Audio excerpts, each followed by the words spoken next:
cannot wait to see my students' faces again. It's been a long few months, and I'm really eager to see them and see their smiles. And I'm looking forward to hearing about the things that they've been up to these last few months. So trips that they've taken, special memories that they've made, and I cannot wait to see them. I'm really excited for the school year to start. I can't wait to meet my new students and to set on this new adventure and be safe with one another.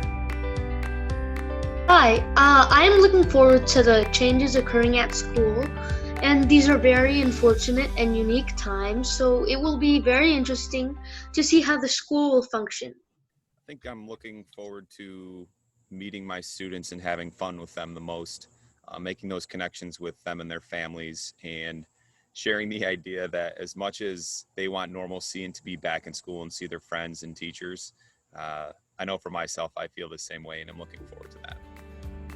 I'm excited most about this year is probably seeing my friends and of course the teachers because of quarantine and everything. But along with the quarantine idea, it will also give me like structure to my day and also something to do, I guess you might say, that's more productive for my mind. This year I'm looking forward to learning together with the students. This is a difficult and challenging time for everyone, and we're all kind of learning together. So I'm really looking forward to the fact that we are going to go on this journey with the kids. There is such an amazing energy in the air when the students are in the school. When kids aren't in the school, it's just a plain building. But when you guys are here, it feels so different. One of the things I think I'm going to miss the most is seeing all the smiles on your faces because of the masks. But I have to say, I'll still be able to tell that you're smiling even underneath that mask. But I'm looking forward to having the opportunity to learning with you and growing with you this year. This school year, I am looking forward to going back into school, seeing my friends and teachers, and also I am looking forward to learning about all the new things in 8th grade and what we do in this type of situation with Corona, and our online procedures and our school procedures.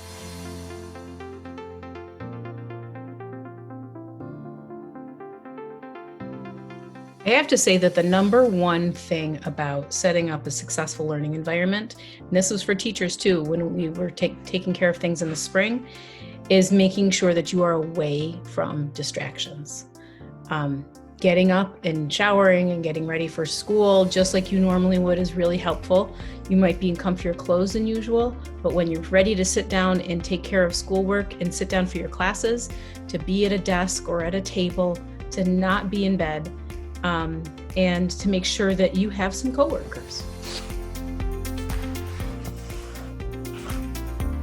What really helped me learn at home was that I had my own room, and plus my teachers posted everything on Teams, so I didn't have to go to different websites. And along with that, I was able to download Infinite Campus, Teams, and Outlook on my phone, so I could get notifications of homeworks, missings, and all that stuff. For me, I think it would be important to set aside a space in your house, whether that's in your room or in the kitchen, where you can sit at a table, set up your computer, have your materials that you need right next to you, and you can kind of make a mini version of school right at home.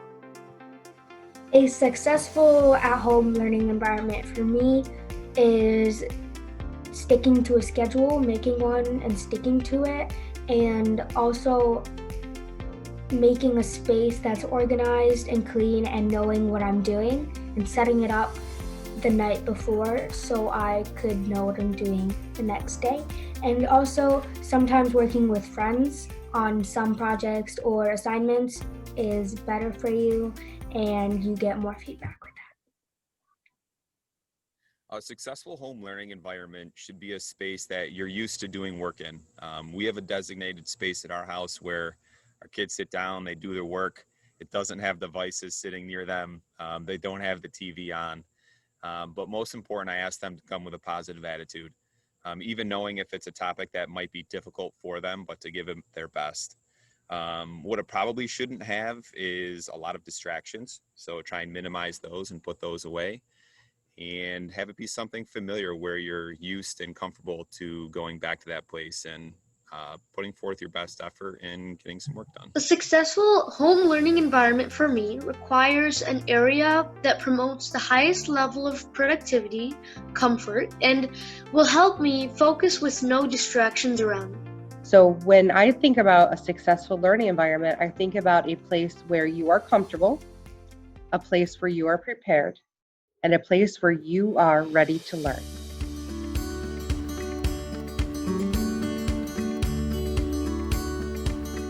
I have to say that my expectations when I am teaching with students that are remote is that I see their actual faces.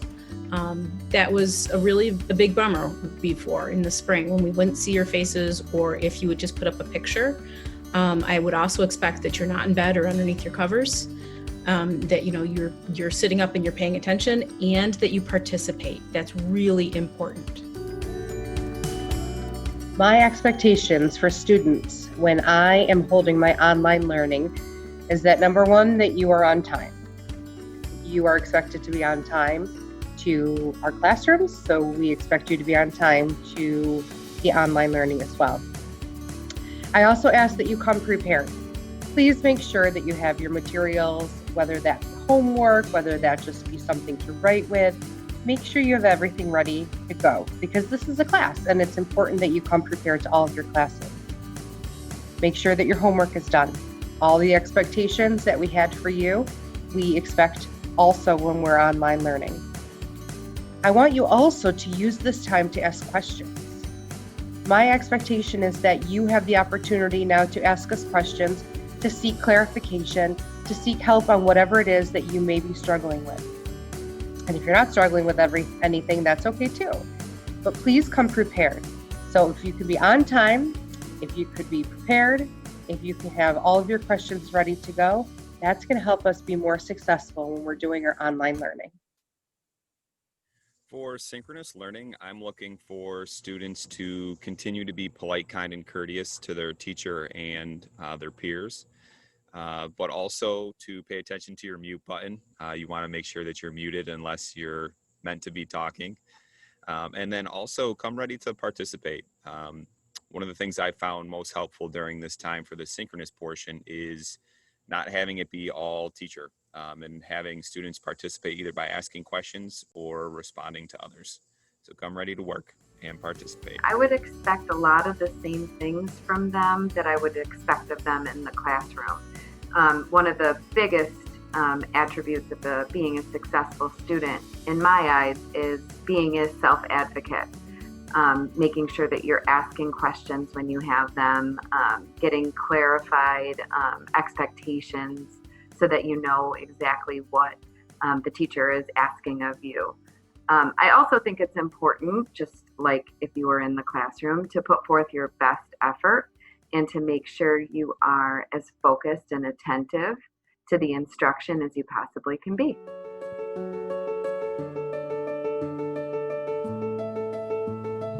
If I was stuck on an assignment, I would either ask my parents or send an email to my teacher. Even though Google is a good resource, I would not search Google or any other search engine for academic purposes because the information might not be reliable. I think there are 4 important things to do if you feel that you're stuck.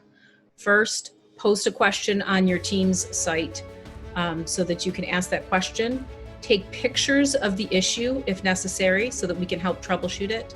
Ask, don't just give up. And schedule a quick meeting with your teacher if necessary. We are always all willing to do that.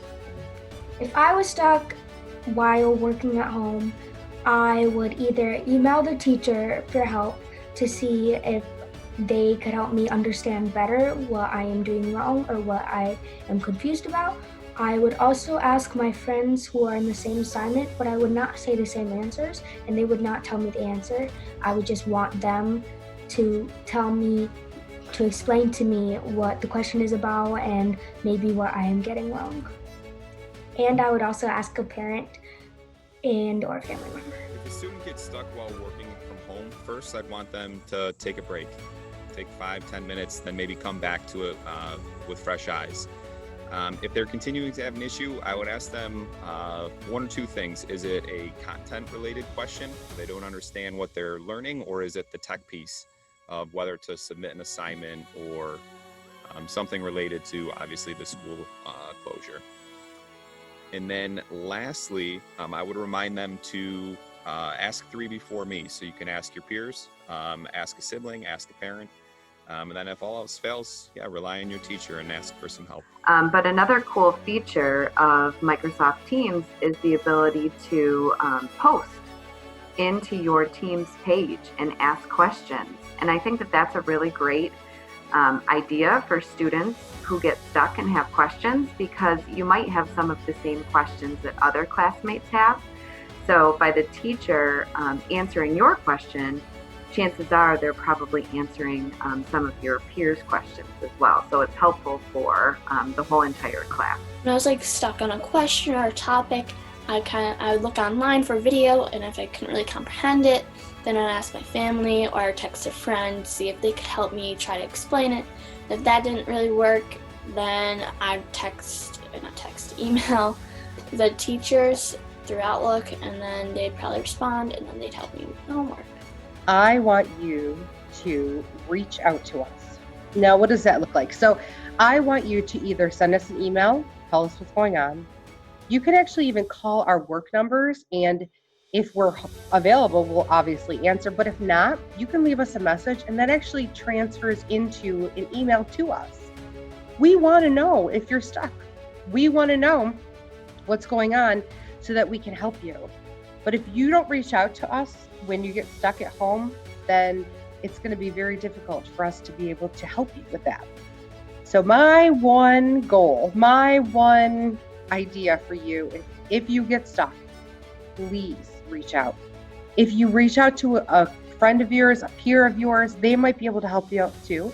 But if you're more comfortable, please reach out to the teachers, and we will definitely get back to you as soon as we can. You are our number one priority. We are here to help you. We want to make this as successful as possible for everyone. So please, if you get stuck, reach out to someone so that we can help you.